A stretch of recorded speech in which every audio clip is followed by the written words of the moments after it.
Um, Oops, sorry about that. We have a few things to cover this morning. First of all, we're going to jump in with a quick intro so you can get to know everybody that we're going to be talking with today. A little bit about SAVRM and, of course, the proposed cap on vacation rentals in Breckenridge. The next thing that we're going to talk about is how you can get involved, what you can do to help, and then we'll take your questions at the end. Let's dive into our panel. Wait. Oh, sorry. They can't hear you. Well, we got one comment that somebody can't hear her. Sometimes that just means that that's a technical issue on their end. It looks like we have a lot of people that can hear you, I think, including all of us. All right, cool. Yep, looks like everybody's good. Okay. If you cannot hear me, just send me a quick message. We can try to troubleshoot. Liz Kuhn, you got me now? Okay, cool. I see you. All right, great. So let's talk about our panelists. Let's get to know everybody. We have Toby Babich, the president of SAVRM, Mary Waldman, who is a board member from Summit Mountain Rentals, Ashley Kubison from River Ridge, who is also a board member, and Ashley Hajini from the Expedia Group. Ashley, thank you so much for helping us put this together today. And then, of course, myself. All right, let's talk about SAVRM. I'm going to pass it over to our board member, Ashley Kubison. Good morning, everybody. Thanks so much for being here. Just to share a little bit about who we are. So we got together really this spring is when we kind of formalized this alliance of vacation rental managers, and it's vacation rental managers, but really owners and other participants in our industry. And we got together to just support the industry, to unify our voice and give us an opportunity to advocate together for fair, effective policies throughout our community. Our goal is to ensure that our industry has many years in front of it and that we can continue to operate in a way that is fair and beneficial. Our board consists of Toby, myself, Mary from Summit Mountain Rentals, and then we also have Peter Reberg, and we have Anna McGough. We also have recently started creating some committees as well, and we're working on kind of filling out more of the organization with additional volunteers, which volunteers is something we desperately need. We are an all volunteer board, and we all dedicate 5 to 10 hours a week of our time to ensuring that we are able to effectively advocate and communicate our voice to the community and to the leaders in our community. And we could really use additional help. So if you're interested in getting involved, please, first of all, join. SAVRM.org is our website. You can join through the website, and then reach out and let us know. info@savrm.org is our email. We'd love to have additional volunteers. Right now we're meeting on a more frequent basis. I think we're doing member meetings on more of a weekly basis right now, given there's a lot going on in the community. So please join and get involved, and we'd love to have you. Yeah, thanks for that, Ashley. And I would echo that. We are these people on the screen, and several people that are not on the screen on this slide do spend a lot of time advocating on behalf of not only our businesses and our employees, but everybody who owns or manages a property in Summit County, Colorado. And the more voices we have, the more effective we are. If you can provide one of three things: time, funds, or resources, we would be glad to accept them and hopefully strengthen our voice. Last time we met, we were discussing the town of Breckenridge having a meeting regarding potentially capping short-term rentals. I think I even made the statement at that meeting that it wasn't time to panic. It was pretty normal for them to discuss these kind of things. And they had assured us in an email that they were going to set the cap at a number higher than the current amount of vacation rental licenses. So we went into the meeting relatively positive. During the meeting, and I would imagine many of you on the webinar are already aware of this, but during the meeting, they took public comments. There was a well-equipped opposition that came out, even with displaying campaign signs outside of public or outside of town hall, basically are proponents of the cap. During public comment, very few people got up and spoke against the cap. Comment period was very short, and then council began their discussion. They began to throw out numbers that were higher than the number of current licenses, but they quickly got sidetracked when a much lower number, I think it was 1,600, was thrown out. They settled on a number of 2,200 non-exempt licenses. That's what they're proposing to set the cap at. Just so everybody understands, at the time they were talking about this, the current number of licenses was 2,495. So they were proposing a reduction of 300 licenses from our current level. We would imagine at this point that number has grown exponentially as people have started to panic and obtain licenses when they had no intention of prior to that meeting. So, you know, in terms of the process moving forward and the next steps, we are really trying to influence the legislative process in a very short amount of time. These meetings are 2 weeks apart from the last one to this one. It is a little over 2 weeks. From this one to the next one, it's going to be 2 weeks. So the meeting on 9/14, and we don't have that on this current slide, but that's the next meeting. That's going to be this next Tuesday, is what they call the first reading of the ordinance. During the first reading, they will take public comment again. We have been told it will only be in-person public comment. So if you do want to come out and comment on the ordinance or share your feelings with town council, you will have to be in person at town hall. I was speaking to this group earlier, and I think for anybody that's on this webinar, it would be worth it for you to buy a ticket out to Denver, drive up to Breckenridge, and make a statement. It's that critical right now, and I would encourage everybody to get involved.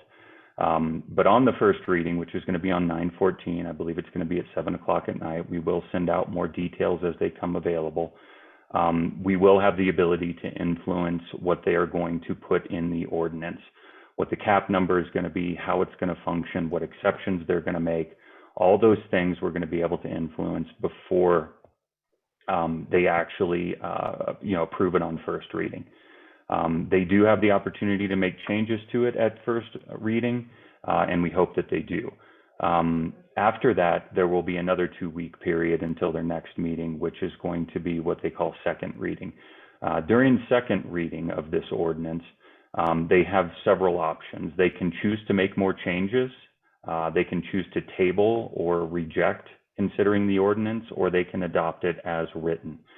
So 9/28 is when they do have the opportunity to take the final vote on the ordinance. We would also encourage anybody to continue to be involved up to that point because we do have a chance to influence it even during the 9/28 meeting. The ordinance would go into effect in early November if it were adopted at the 9/28 meeting. It would be 35 days after adoption. It would go into effect. After the 9/28 meeting, assuming they adopt something, there will be no more discussion on this particular ordinance. There will be no more changes. A couple of things the ordinance would do: it would delineate vacation rental properties up here into two categories, which are exempt and non-exempt. The exempt properties, just so everybody's clear, are more of the resort style properties at the base of the mountain, which contain a 24-hour front desk, central phone system, and 24-hour security. So these are the major resorts. These are the Beaver Runs and the Grand Lodges and the One Ski Hill places. Those are all exempt from this cap. They do not have a cap. The non-exempt is basically everyone else. Whether you're in a condo building or you have a duplex or a single family home in Breckenridge, everybody else that doesn't have those three things is considered non-exempt, and this cap would apply to you. As I mentioned, and as of the prior meeting, the licenses totaled for non-exempt properties only 2,495. As I said, they're proposing a reduction of just right at 300 licenses. They have not defined any zones this would apply to, nor any type of exemptions they may be considering right now. And the licenses, the way they're going to work this is they're going to put the cap in place, and the word they're using is the license are going to atrophy out. So essentially they extinguish on sale. So if you hold a license now, they're not going to take it away from you.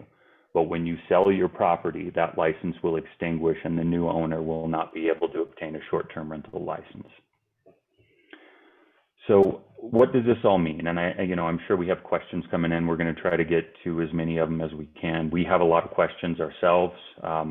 There's a lot of things that are unclear and very difficult to interpret right now. So we're doing the best we can to try to figure out these details and really cover what the potential impacts may be to our industry, to our owners, to our guests, to our staff, and to our businesses.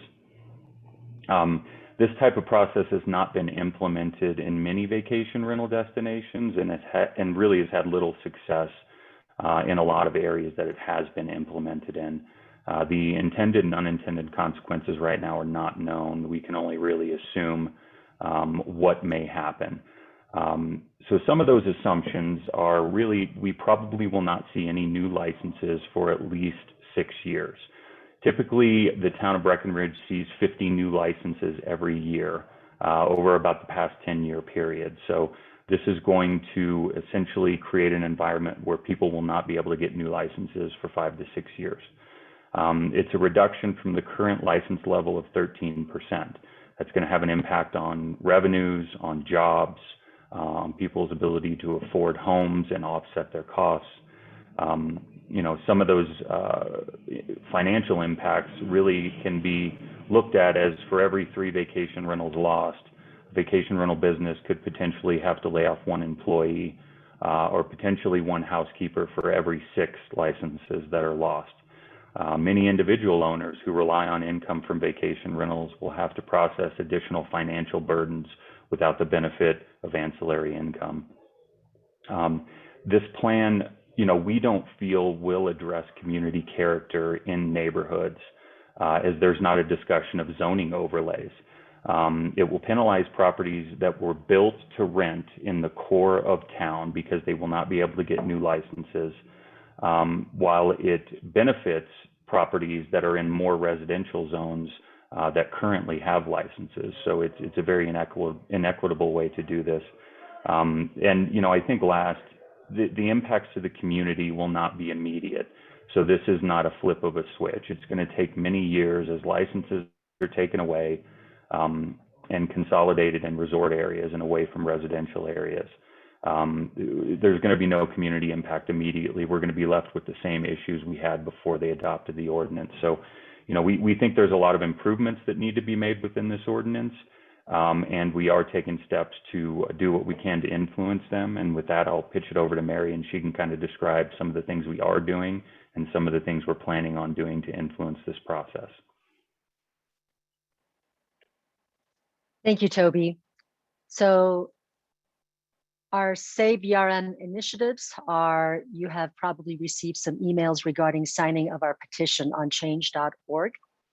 I just checked. We have 1734 signatures to date. So that's very powerful. We're trying to get to 2,500. We will use this information as a voice to present to the town council that there is a strong opposition to this. The letter that the town council has recently sent out says that the community at large has spoken loud and clear, and we disagree. They've only heard from a small subset of community themselves. Now it's time for them to hear from us. So continue to forward that change.org petition to everyone all your employees, all of you in the property management who are watching us here today, so that we can get it higher above 2,000. The second effort is that all of us are meeting with the town council individually as one-on-one and trying to sway them to how we can shape this cap. I think that there's a strong sentiment among the town council that they must do something, and they are set on this. However, we have the ability to shape what that might look like. So with that, and as part of that also, you might say, well, why don't we even say completely not do this at all.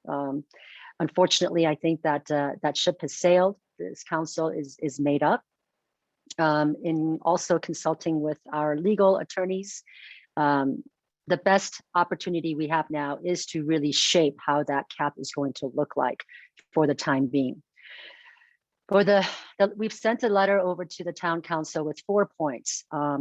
First, it is to increase the cap to above what it is today. You know, that was what was announced originally, and that when we look at our own data, the number of short-term rental license over the past 5 years have relatively stayed flat, around 2,500. We have been self-regulating in a healthy manner. There is no reason to put a cap that is way below what it is today. It is actually causing quite a bit of a chaotic emergency and sense of fear, even among the current locals who has never intended to rent, but now they're applying for short-term rental licenses. It's really mudding up the waters. So our first and primary goal is to increase or set the cap to above what it is today. The second is, these are logistical issues that concerns all of us. Should there be a transfer of sale, since you lose your short-term rental license, there will be future bookings that must be honored. The guests have booked, the new buyer does not have a short-term rental license. How do we honor these bookings, right? So just a logistical. The third is consider setting up a zone or tourist zone within our downtown resort area and the residential areas. The cab rentals allow, and there would be no cap in such designated tourist zones. Again, we have seen this be successful in some of the other communities that have short-term rental restrictions, and the designation of a tourist zone where there is no cap will definitely ease the pain of this cap that's coming up. The last idea was considering a permit bank where a licensed can be sold out of a residential area to a tourist zone, so that there would be more licenses available in the areas that was specifically designated to be vacation rented. Last, of course, and thank you for all of those who have contributed to our legal and advocacy fund. The donations are really priceless. We will be hiring a PR strategy consultant, a political consultant, to really shape the messaging to our locals. There are many locals, there are silent majority who have not spoken. There are also locals who are on the fence, and there are locals who are feeling the immediate pain of what they're facing, but we need them on our side. So we'll be hiring a political and PR strategist to help us shape the message and to get in front of them, as well as hiring a legal counsel who can familiarize and tell us exactly what our rights are when it comes to land use, the property rights, the procedural things. So that's where all of our time is being spent. I think Ashley mentioned we're doing 5 to 10 hours. It's more like 20 to 30 hours. And we're working every day of the week so that we can position ourselves right for the upcoming Tuesday meeting. Okay, so I will hand off to Julie here. Thank you, Mary. And thank you for everyone for sharing all the details so far this morning. Let's jump into the next big question, which is what you can do to get involved here with SAVRM. There are several ways that you can do that. The first one is by showing up on Tuesday. If you are in town, in Breckenridge, Frisco, Summit County, anywhere close by, even Denver, come on up for the day. Come join us at the meeting. The meeting is showing on the town council website that it begins at 3 p.m., but the information we have received indicates that public comment will start at 7 o'clock p.m. Our goal is to absolutely pack that room with as many people as we can get in there. So standing room only, we don't care. Come join us, bring your mask, follow all the safety procedures, and come be there in person. Our understanding is that you can listen in on Zoom, but public comment will not be allowed through that avenue. So if you want to speak up for your rights and defend our industry, come join us. The next thing I want to talk about is some of the suggested talking points that we have in place. We have a list of about 20 or 25 of these. These 5 bullet points are just a quick example of some of the things that we would expect to hear from homeowners and other people in our industry on Tuesday night as part of that public comment. The only rule for public comment is you can't be slanderous, you can't be rude, and you have to keep your speech under 3 minutes. Okay, so some of these examples are like talking about your property rights, the impacts to real estate values, ways that we can refute the argument of preserving the character of Breckenridge that we all have heard over and over again the last couple of weeks. Talking about the things that we actually see from a homeowner and a business perspective or business development. If you have a business development person in your operation that can come in and speak to this point in particular, talking about the finances behind vacation rentals. Everybody thinks that we are a bunch of millionaires out here running around just scooping up paychecks. So we want to refute that point as well. And then the last piece, of course, is talking about what exactly is happening to workforce housing in this county, because that is something that continues to be brought up. There's a misconception that by restricting short-term rentals, somehow there will magically become more long-term rental options for the local workforce. We all know that's not really the case, because a lot of these homes that are short-term rentals right now are set up that way on purpose so that you as the homeowner can come stay in your property. You're not going to long-term rent. So we want to refute that discussion also. And then the last piece is that workforce housing is just kind of disappearing because of short-term rentals, but in reality, it's because of the real estate boom that's going on in this country right now. So let's keep rolling forward with the next piece. And this is a really important talking point as well. And I'm going to turn it over to Ashley Hajini from the Expedia Group to talk a little bit from the platform perspective as far as the tourism industry goes and what we can hear from her. Thanks, Julie. Appreciate it. Thank you, everyone, for having me today. I'm Ashley Hajini, Regional Government Affairs Manager for Expedia Group in Vrbo.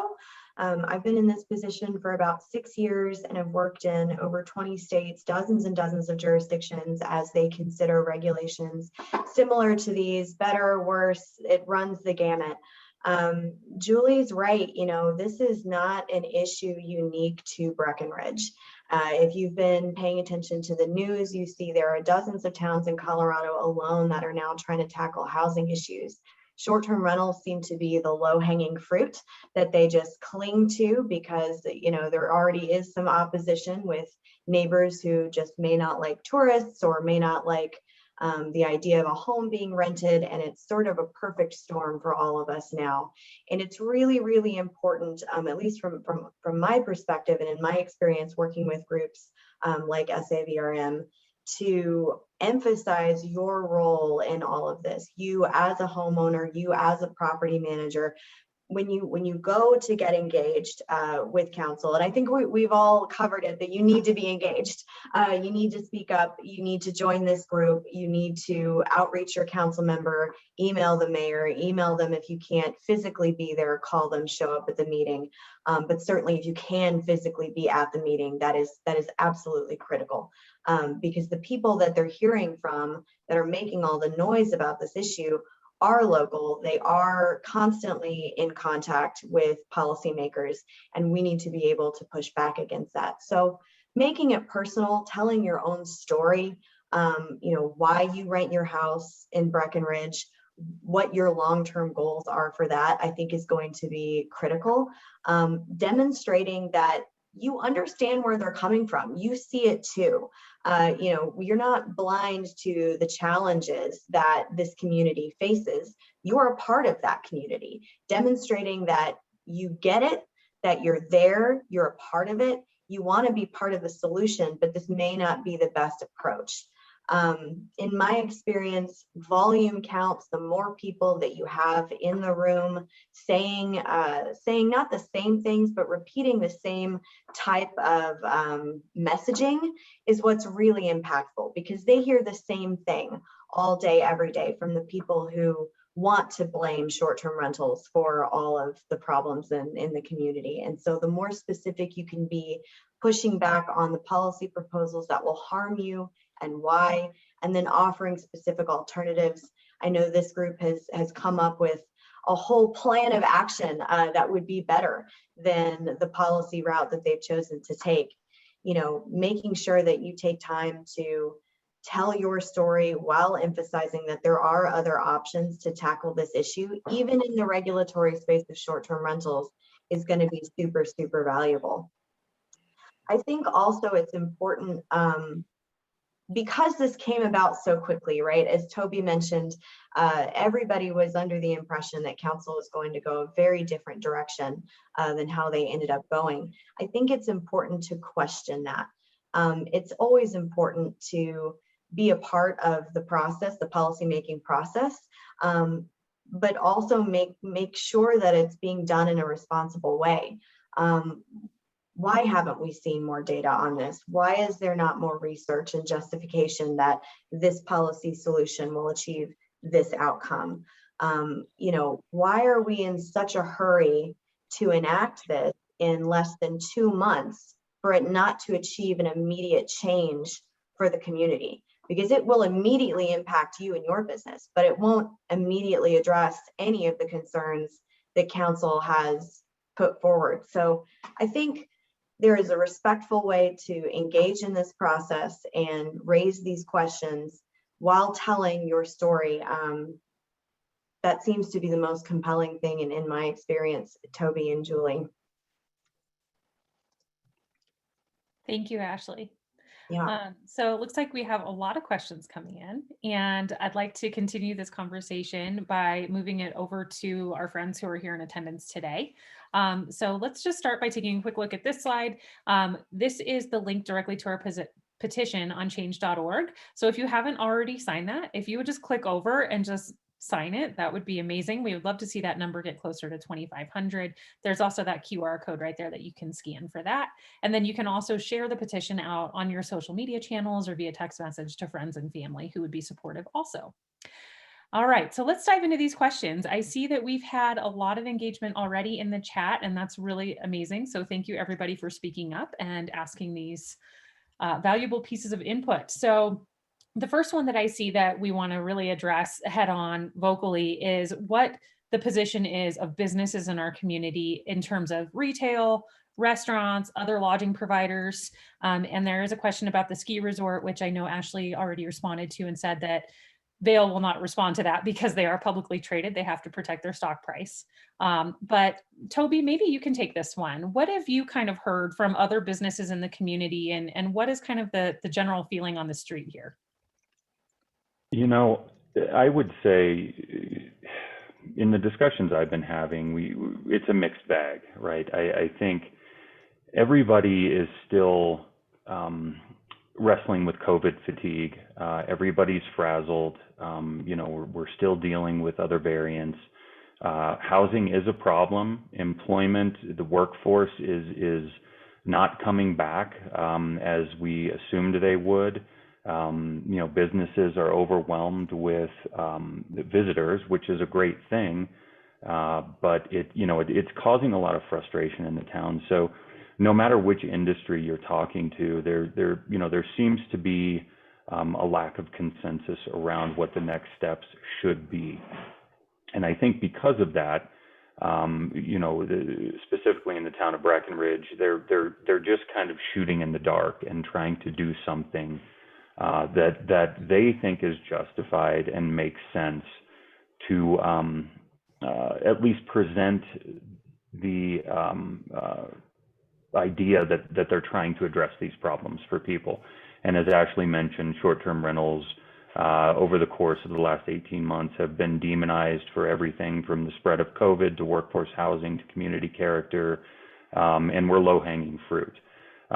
So it's very interesting to talk to people because there are definitely two defined sides of this issue, but really no apparent solution. So, our goal has been over the last several months, and specifically the last couple of weeks, to get out there into the community and influence people and try to tell our side of the story, which gets lost in a lot of the anger and vitriol that is present in our community right now. So the more voices we can have speaking up, specifically at the council meeting, presenting them the other sides of the equation, the better it's going to be for us all in the long run.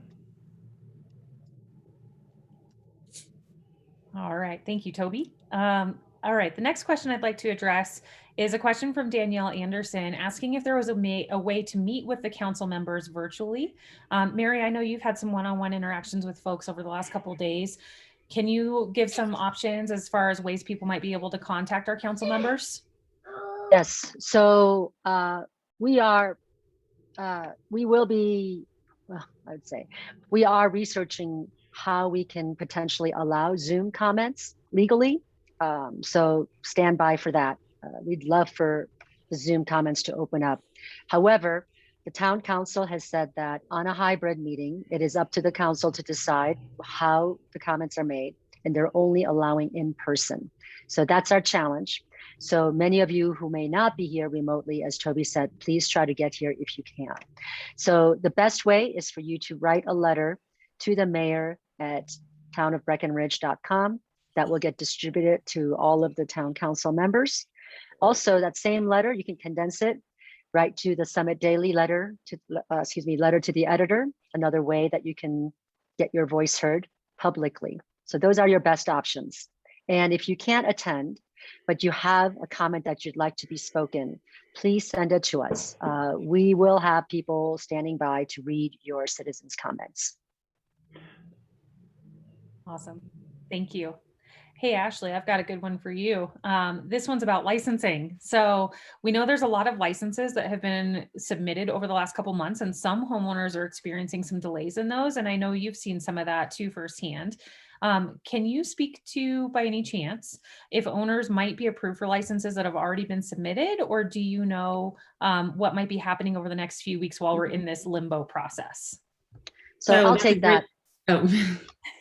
Go ahead, Ashley. Yeah, I mean, that's a great question because I personally have a few that are still in that pending status. Our understanding is that they're going to continue processing and approving licenses until something goes into effect. You know, we're still fairly early in this process. We haven't actually been seeing a draft of the ordinance yet, so it's still somewhat early, although this could move very quickly. So we want to make sure we aren't delaying our efforts. But our understanding is they will continue to process through the proposed effective date, which would be November 2nd. So those should, if you have something that's already been submitted, it should, you know, get reviewed and approved before that time. I would not wait till November 1st to process or submit your application. No. Get it in as soon as possible. Yeah. Yep. And then I see this question floating around from a few different folks. The number one question is, what specific problem is the town trying to solve here? How much do they think that what they're proposing will improve that problem? And what are the options being considered instead of just putting in an all-out cap? So I know we talked a little bit about the tourism core concept, right? And we talked about restricting rentals in those residential neighborhoods. But for any of the three board members here who would like to take this question about what exactly are they trying to do here? Mm-hmm. Let me start this off, actually, because they constantly are referring to the character of town of Breckenridge.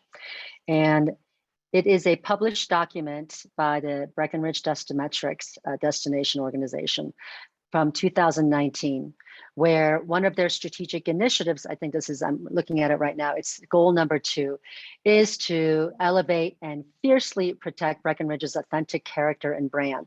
Now, one of those, they're all very vague. It's not measurable. However, there's one strategic initiative that says, define a percentage of Breckenridge workforce that lives in town, that there is a diversity of housing types and price points for locals. So this is where they're holding on to and trying to get more locals to live in town. And I believe that number, Toby, 50%. I think that's their goal. I think it's completely unrealistic given our real estate market, but that's what they're holding on to as their noble cause. Yeah, and just to tack onto that, Mary, I think the goal, it's been a little bit of a moving target. This is all very subjective and nebulous, the concept of community character, which I believe we all believe in. You know, there's a reason everybody here lives in or owns real estate in Breckenridge, and we all understand what community character is, but it means different things to different people.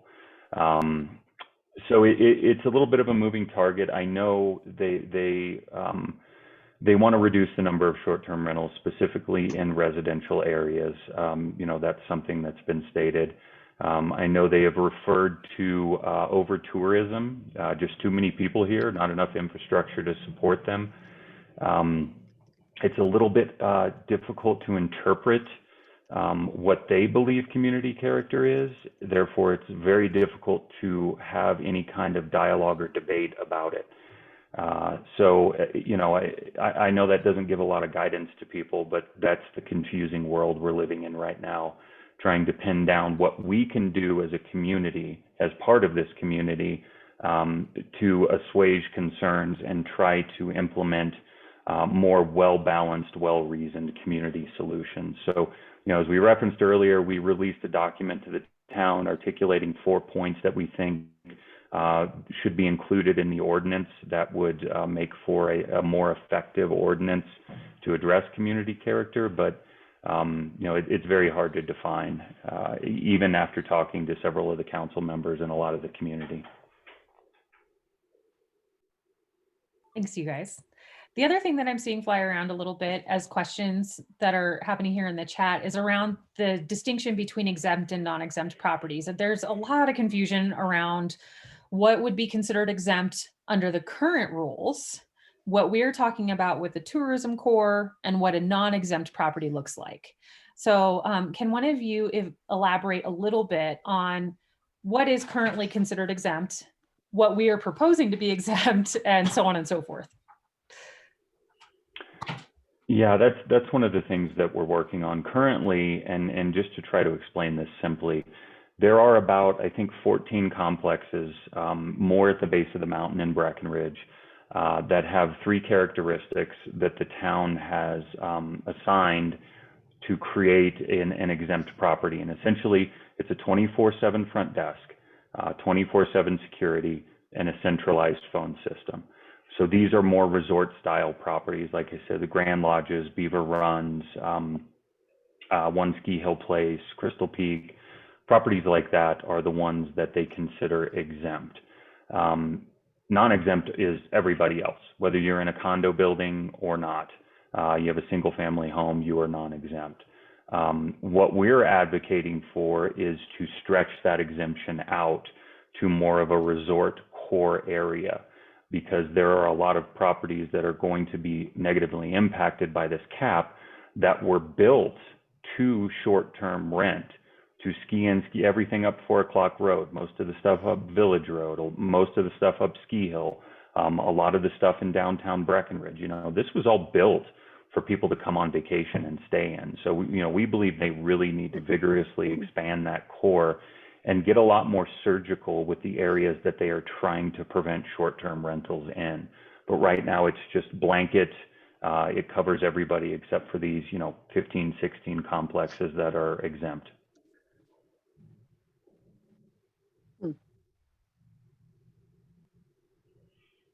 Thank you for clarifying that. The next thing that people are asking about here that seems to be a fairly common thread is what's happening with the county. Maybe we can take just a second to address that.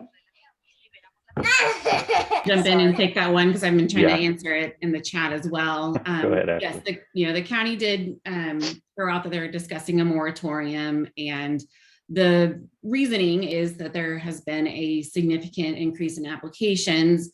In some cases, as a result of what the town of Breckenridge is doing, but also what's being seen in other communities around Colorado. I actually spoke with Tamara, one of our commissioners, this morning about it, and she referenced some of the other areas like Telluride and Steamboat. And so they've just seen a huge increase, and they have been working hard at planning some what they call opportunity zones and some additional incentives for properties in those zones to convert from short-term to long-term rentals. So I will say that the county has been taking more of a measured approach, kind of trying to come at this problem with a scalpel instead of, more of a sledgehammer. So the moratorium is a temporary measure for them to kind of catch up on the influx of applications, as well as finalize their crafting of what their policy is going to be moving forward. They have said, to clarify, they have said that properties in Copper Mountain and Keystone will not be affected by the moratorium. The reason I spoke with Tamara this morning is I actually asked for her to also consider properties that are just outside of the town of Breckenridge. So if you don't know if your property is within the town limits or within unincorporated Summit County, you can look that up, and I'll post the link here in a second. You can look it up on the county's records to see your jurisdiction, but note that the town of Breckenridge's limits are very, very narrowly drawn. And there's even some pockets within those limits that are considered unincorporated Summit County. And so I asked Tamara, and she said that they would consider also exempting some of the properties that are just right outside the town of Breckenridge limits, as that's also a resort area like Copper Mountain and Keystone. So, on the whole, I think the approach that the county has taken is very considerate and reasonable. And I actually reached out and thanked them this morning because even though a moratorium is obviously not what we want to hear, they're not painting all of us with a broad brush. And I think the approach that they're taking is trying to be much more careful about how the impacts will play out. Okay. There is a lot of question about the exempt, how you can get your complex to be exempt. Who do I call? We'll publish that for you separately. Interestingly, the village at Breckenridge is a non-exempt property right in downtown because while they have a front desk, their centralized phone system does not go to the front desk. It goes to the individual property managers.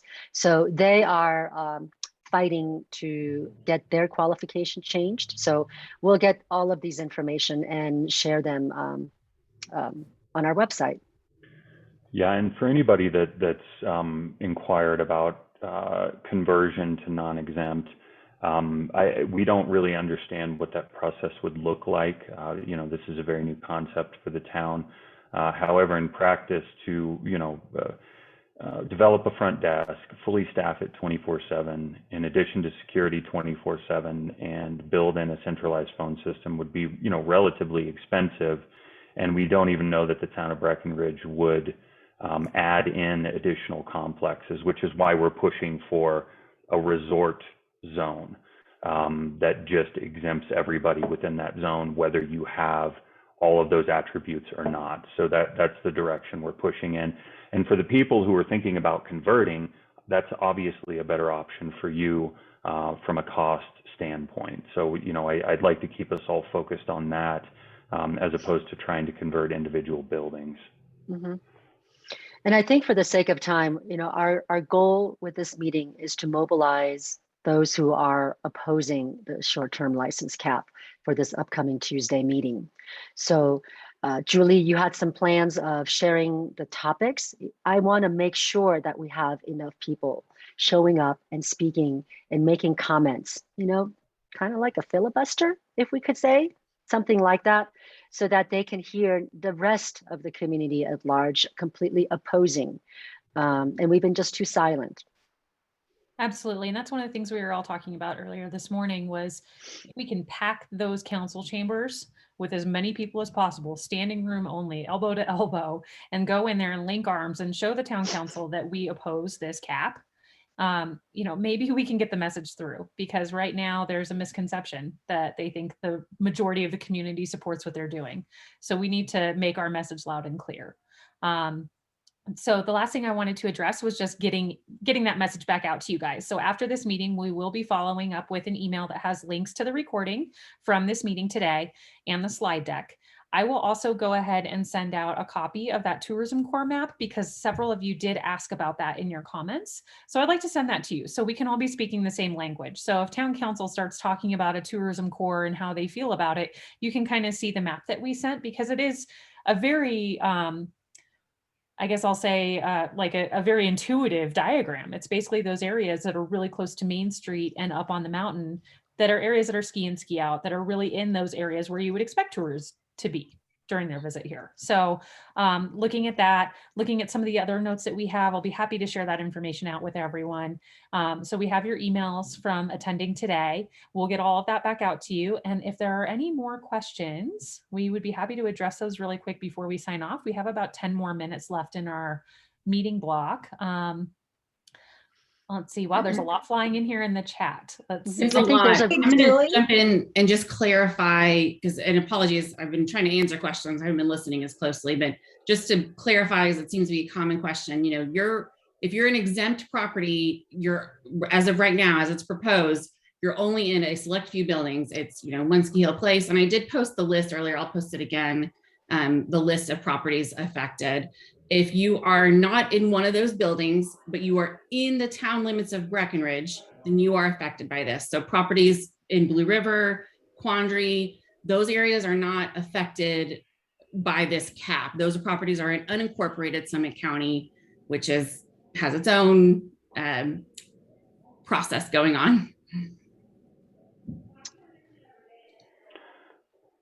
Yeah, and part of what we can send out is that tourism core map that we developed. I think it would be good for everybody here to see that, not only to understand what the initial proposal is. Now, we're not saying this would be the final proposal. Obviously, it is a big planning and land use discussion that the town needs to have, that the county is actually going to have, thankfully.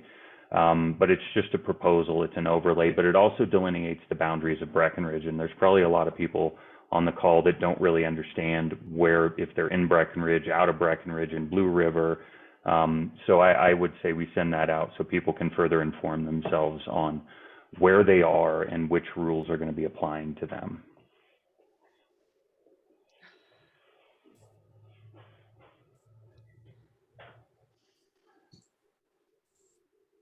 Do we still have Julie on here? Yeah, sorry guys, Oh, I'm yeah. scrolling through the questions here. Yeah. And there's a lot of questions about 1031 exchanges, but I think Mary may have responded to that already. And I think that would be more of a question for the real estate community also. It doesn't matter how you acquired the property. It's only that if you have a property and you have a short-term active license today, it is valid. After November 2nd, you'll get on a wait list. And again, all these questions about the complex exemption, will they allow exemption afterwards? They have a very specific definition of what that exempt property is. So we'll address that on a separate topic. Again, I just want to make sure that we get as many comments done going out on Tuesday. We will have a time between Tuesday, the first reading, until the second reading. We'll have more information going out then. We should see a draft of this ordinance coming out that will also give us a grounds to make rebuttals. And some comments says, you know, there was about, they seem to have their minds made up, and it is true. We believe that they will be passing some type of a cap. And also because they don't want another citizens petition attempt starting in Breckenridge, as there is one going on right now in Frisco, where there is a citizens petition trying to cap short-term rentals on private homes. So they're also giving an example of South Lake Tahoe, where they completely banned short-term rentals. That started with a citizens ban. And so the town, you know, you will hear them say, no, we recognize that short-term rental is very important. Tourism is very important.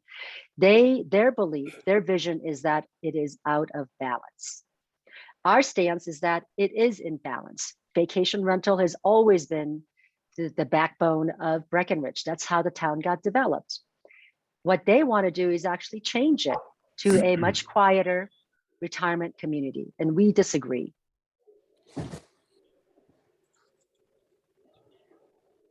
Thank you, Mary. Okay. Yeah. And Ashley, thank you for cowboying the chat box. You've got to be, do you have carpal tunnel yet? Nope. Yeah, okay. And just to, I think we need to make clear too that the Summit County proposal is very much different than what the town of Breckenridge is doing. This Summit County is putting a moratorium in place, as it's been explained to us, because they are overwhelmed and inundated with applications for new licenses and their staff cannot process them. In addition to that, they are trying to get their staff to work on their strategy to address the short-term rental issue that they're seeing. And their strategy is much more targeted. What they're trying to do is develop what they're calling opportunity zones. And I know we mentioned this already, but I want to make it clear, where they would incentivize people to convert from short-term to long-term. So the end result is going to be they don't want to put a cap, and they don't really want to have a moratorium. The moratorium is only to allow them the time that they need to finalize their plan so that they can be very surgical, deliberate, and precise in their approach, so that they're balancing the local community need with the overall need for the vacation rental economy. So we are much more supportive of what they're doing, and it's definitely independent of the way Breckenridge is doing things. Julie, would you mind if I just jumped in here? I've been reading all of the discussion in the chat box, and I have to say all of these questions that you're all raising amongst yourselves are great to raise with council. Chances are they've thought through some of it, but the more that they hear your concern and the origin of your concern, are we going to have enough time to renew? What is the cutoff deadline? If should we do exemptions for homes if we have a separate long-term unit that's dedicated to workforce? How will this disrupt real estate sales? All of that is really, really important to raise with them. I mean, they need to understand the concerns that you have specifically with the proposal. And I think it's a really good discussion and worth mentioning, hopefully in person if you can get there. And let me back you up on that, Ashley. All of these comments and questions are comments and questions that we have all considered. We have all asked town council directly. We have all had vigorous debates on, but they need to be voiced to our town council, whether that's individually, whether that's through email. We would prefer in person. If we can overwhelm that room with people who can give them the what if questions, and what I mean by those is to plant a seed and at least get them to stop and pause and think about the what ifs. If we do this, what happens to this and what happens to that? Because they're hearing a lot of voices from our community, from the people that live here, our workforce, but they're not hearing your voices. And we are trying to carry those forward as effectively as we can, but it is going to be much more effective if they see you show up and if you give them what if questions in a very respectful, collaborative way. But we need to hear your voices. It's worth the $300 plane ticket at this point for you to come up here and make your voice heard. It is that critical right now. We are not going to get a chance to do this again after September 28th. That is our deadline. So if you're going to get involved and advocate for your home, your investment, your rights, it's got to happen, and it's got to happen now. So I would encourage all of you to take all of these wonderful ideas and wonderful what if questions and shoot them at the town council, in person if possible, if not, through emails, through phone calls, whatever you can do to elevate our voices. They need to hear them loud and clear. Yes, I think that every single question you're asking can be turned into a citizen's comment. It doesn't have to be 3 minutes. Remember, maximum 3 minutes. You could just stand up and says, hey, I have this thing. I have this question. How do you plan to address this? They're not going to answer you, but you are there in person, physically present, and you are giving a lot of energy to those who are there, also, speaking up. So convert all of your questions into a citizen's comment. If you can't be there, send that to info@SAVRM.org, and we will find someone to ask and speak those on your behalf. Yes, thank you, you guys. So with that, I think we have addressed most of the questions in the chat. And There was a request to get a copy of the chat to the group as well. I don't know if that's possible. I think we can do that. I'll look into that. Okay, very good. See if we can maybe answer some of those questions too in a response document. All right. So thank you so much for joining us, everybody. I hope you have a wonderful day, and please stay tuned for an email from us with all the details from today. And just, I wanted to thank our board members for all the work they do. Ashley, thank you for joining us today and giving us your valuable perspective. And just to everybody that's on this meeting, please understand, if you leave this meeting and do nothing, nothing is going to change, okay? We need your voices, we need your help. It's going to require all of us to be working arm in arm to push back against this and have them roll out something that's going to be a lot less damaging to all of us. So please take a moment and do something to help our cause. And thank you for being here today and listening. Yes, we will see you Tuesday. Yes, see everybody Tuesday at, well, 3 p.m. is when it starts. 7 p.m. is when comments open up. Let's be there. Great.